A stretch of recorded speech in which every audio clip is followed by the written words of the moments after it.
Isang paalala, ang video na ito ay ayon lamang sa aking sariling pananaliksik. Hindi ko nais na pilitin ang sino man na maniwala sa videong inyong matutunghayan. Kung hindi kayo kumbinsido sa mga impormasyon at taliwas ang inyong paniniwala sa kaalamang aking ilalahad, maaari kayong gumawa ng sarili ninyong pagsisiyasat para sa inyong kakontentuhan. Ang videong ito ay gabay lamang sa mas malalim na kaalaman at pag-intindi at hindi gawa ng isang profesional. Naniniwala ako na malaya tayong magbigay ng opinyon at suhestyon bilang malayang mamamayan ng Pilipinas. Maraming salamat po.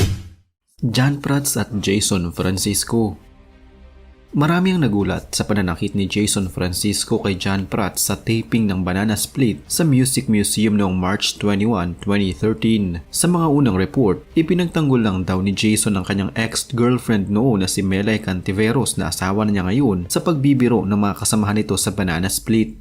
Sumunod dito, naglabasan din ng isyong di umano'y pambubuli raw noon kina Jason at Melay sa programa na nagudyok kay Jason para saktan si John. Nagawa ito ni Jason dahil umano nasasaktan na siya sa ilang mga biro sa kanya ng kanyang mga kasamahan sa taping kabilang na si John Prats. Tahimik umano siyang tao at walang imik, pero kung mapuno umano siya ay grabe ito kung gumanti. Humingi naman agad ng paumanhin ng aktor na si Jason Francisco kay John Prats na sinuntok niya sa mukha habang nasa taping. Inihayag umano ni Jason ang paghingi ng patawad kay John sa TV news program na Bandila. Humingi ako ng paumanhin sa iyo na sana patawarin mo ako sa nagawa ko kasi alam ko na may pinagsamahan tayo, sabi ni Jason. Sana mapatawad niya ako at ng pamilya niya. Sa isang exclusive interview naman sa ABS-CBN News, inamin ni Jason na ang panunukso ni John sa kanyang girlfriend na si Melay Cantiveros sa kanilang comedy show ang naging dahilan ng pag-init ng kanyang ulo. Handa rin umano noon si Jason na makipagkita kay John para personal na humingi ng paumanhin sa kanyang ginawa. Dahil sa nangyari kay John, napasugod naman ang napapabalita nitong kasintahan pa lamang niya noon na ngayon ay asawa na niya na si Kapuso star Isabel Oli sa presinto kung saan nakapagpablatter ang aktor. Nakakalungkot lang kasi alam ko naman na si John hindi naman siya ganong klaseng tao ayon kay Isabel. Kung iiwas siya sa gulo, iiwas talaga yan. Nakakalungkot lang. Sa kabila ng paghingi ng paumanhin ni Jason noon, sinabi ni John Prats na desidido siyang maghain ng reklamo laban sa kapwa-aktor. Basta ako, I just want to file a case against Jason Francisco, ani John. Paano kung hindi ako? Hindi pwedeng gawin yun ng kahit na sino. Napuntahan ng isang artista at manapak, patuloy pa niya. Di pwede pala yun. Napumunta ako sa set ng at manapak na lang ako. At rason na ganun, napakababaw naman. Mahigit sa isang dekada nang nakakalipas. Maayos na ngayon ang pakikitungo ng dalawa sa isa't isa na kapwa may mga pamilya na at mga anak. Ray De La Cruz at Divina Valencia. Si Ray De La Cruz ang naging talent manager ng soft drink beauties na pawang wala pas 21 ang edad. Kahit pa mga bata ang mga ito noon ay tinuturing ng mga star. Bumida na sila sa ilang mga mapupusok na mga pelikula noon gaya na lamang ng Snake Sisters at Naked Island. Sila ay sina Coca Nicolas o Jonah Lee Hickens, Sarcy Emanuel o si Maria Jennifer Obregon Mitchell, si Miranda Mayra Manibog o si Geraldine Zervulacus at si Pepsi Paloma o si Delia Dueña Smith. Sa pamamagitan ng mga soft drink beauties noon, tila naibsan ni Ray De La Cruz ang pagkauhaw ng mga kalalakihan noong dekadang iyon. Nagkaroon din ng hindi malilimutang eksena si Ray sa telebisyon nang pukpukin siya ng mic sa ulo ng dating sexy star na si Divina Valencia. Saan ka ba nanggaling? Sandali, ano? Sandali lang. Nahilo ako. Umiikot ang tingin ko sa kanya. Talagang bumbunan po ang natamaan. Mabuti may piloka. See, I have the piloka here. Oh, yes. It's not the presence of the piloka. See, oh, kita niyo? So sorry about it. Yung pagiging impulsive mo. Oo. Nakatupay pala siya, may clip. So dumugo yung niya kasi yung clip ang natamaan ng microphone. Dahil na din sa mga naging karibal ni Ray sa larangan ng showbiz na kanyang pinasok at dahil sa dumami na din ang tila na buwisit at nainggit sa kanya, naging matunog ang kanyang pangalan at parating laman ng mga pahayagan noon. Ewan ko, inggitero talaga yung taong yun eh. Paano ka maiinggit? Di ba? Wala akong dapat ikainggit sa kanya. Pero sa kabila nito, walang kontrobersiyang inatrasan si Ray. Dinimanda nga niya ako eh. Sinapak ko na sinapak yan sa studio eh. Gawa nung mahilig gumawa ng kanyan kasi ng Jimmy. Subalit hindi lahat ng yugto ng kanyang buhay bilang isang talent scout noon ay masaya dahil nagpatiwakal ang isa sa kanyang mga alaga noon na si Pepsi Paloma, ang may tuturing na pinaka-kontrobersyal na miyembro ng soft drinks beauties. Baron Geisler at Ping Medina.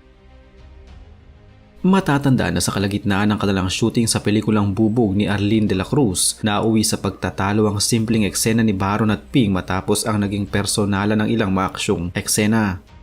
Naglabas ng kanyang sama ng loob si Ping Medina kay Baron Geisler pagkatapos ihian ni Baron si Ping sa kanilang eksena, gayong walang ganon sa script. Sa pamamagitan ng kanyang Facebook account noon, inilahad ni Ping ang sinabi niyang pambabasto sa kanya ni Baron. Ayon kay Ping, inihian siya ni Baron habang ginagawa ang isang eksena ng pelikula nila kahit hindi naman ito dapat kasama sa script. Dahil sa kalasingan umuno ni Baron, kinabukasan naganap ang isang namang insidenteng nagpapakita ng epekto ng alak kay Baron. Una raw itong napansin ni Ping nang yayain siya ni Baron na mag-rehearse para sa kanilang eksena. Sa rehearsal pa lamang umano ng dalawa ay naiirita na si Ping kay Baron dahil sa lasing ito at walang katuturan ng mga ikinikilos. Kasunod nito ay muling nagka-eksena ang dalawa kung saan ang karakter ni Ping na isang informant ay nakabalot ng packaging tape at ilalagay sa isang cargo crate. Babalutin si Ping ng packaging tape hanggang sa kunwari ay masusuffocate ito. Bilang bahagi ng eksenang ito, aarte si Baron bilang pulis na kakausapin ni Ping para magmakaawa. Ang dapat na mangyayari, papasok sa huli ng eksena si Baron, tatanggalin ang tape sa bibig ni Ping upang mapakinggan nito ang pagmamakaawa niyang pakawala na siya, tsaka siya agad exit sa eksena. Pero iba ang nangyari. Ang mga sumunod na eksena ay kinagulat at kinagalit na ni Ping. Lahad niya. Right before mag-take doon may narinig akong sinabi ka, ay gagawin ako sa iyo Ping, sana wag kang magalit. Pagkaharap sa kanya ni Baron, binuksan nito ang kanyang zipper at ginawang isang di inaasahan. Inihian ni Baron si Ping. Napakabilis ng pangyayari. Naramdaman ko na lang na may bumabasa sa dibdib ko. Medyo mainit at may amoy. Umagos ito. Basang-basa ang shirt ko. Umagos ito hanggang sa bibig ko. Buti may nakatakip na tape. One take lang dapat ang eksena. So sinubukan kong mag-stay in character. Pero at the same time, nawawala na ako sa character. Umiiwas na ako sa agos ng ihi. Pero di ako makagalaw. Galit na galit daw si Ping sa pangyayari. Subalit hindi niya naambaan si Baron. Dali-dali na kasing pinalabas si Baron sa cargo crate ng kanilang direktor. Kaya naman naibunto ni Ping ang galit niya sa pagsuntok sa bakal na pader na naging sanhi ng bali sa kanyang kanang kamay. Sinubukan din niyang kumprontahin si Baron. Ngunit ani Ping, nakita ko na hindi siya lalaban. Kamakailan lang, trending sa social media ang naging pahayag ng isang netizen na nag-akusa kay Ping ng sexual harassment na sinang-ayon na naman ni Baron. Dito, agad na sumagot si Baron at pinatotohanan ng naging pahayag ng netizen na naaabuso umano ni Ping Medina ang kanyang girlfriend. Dagdag pa ni Baron. Ito rin ang dahilan niya kung bakit niya inihian si Ping sa kanilang shoot ng pelikulang Bubog noong 2017. Sa ngayon ay pareho ng tahimik ang dalawa at may kani-kaniya na rin pinagkakaabalahan. Richard Gomez at Robin Padilla. Ang iringan sa pagitan ng dalawang bigating bituin na ito ng showbiz ay tila nagumpisa na bago pa man ang palaro. Ayon sa mga lumabas na balita noon, nagsimula ang away ng dalawa sa isang firing range event na pareho nilang dinaluhan sa May Kawayan, probinsya ng Bulacan noong 22 ng Disyembre taong 1990. Sa naturang event ay nagpatutsadahan ang dalawa at hindi nagpatalo sa isa't isa. Ayon sa lumabas noon sa dyaryo, tinawag ni Goma si Binoy na lampa. Ito din ang naging dahilan noon kung bakit umano ayaw sumali ni Robin Padilla sa Star Olympics.